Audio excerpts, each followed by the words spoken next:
115 days bago ang eleksyon 2025, hingi tayo ng update sa pag-imprenta ng mga balota. May ulat on the spot si Sandra Aguinaldo. Sandra?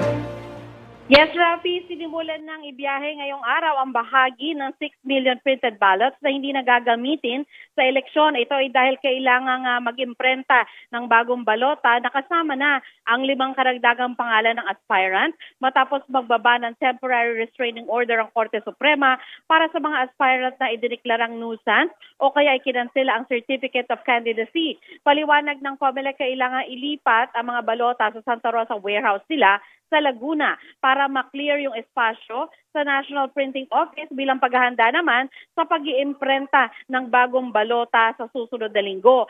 Sa ngayon ay 3 paleta pa lang ang natatransport at nailoload dito sa truck sa NPO. Ito po ay katumbas ng 3 tonelada. Hindi raw kakayanin ng isang araw yung pagbiyahe ng 6 na milyong balota.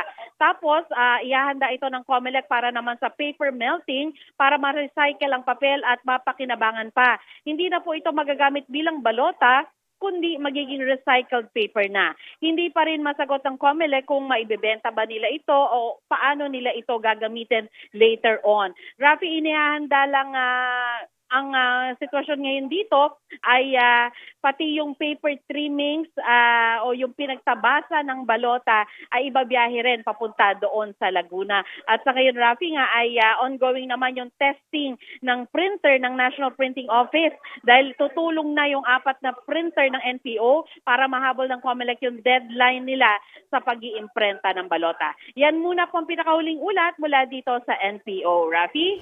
Maraming salamat, Sandra Aguinaldo.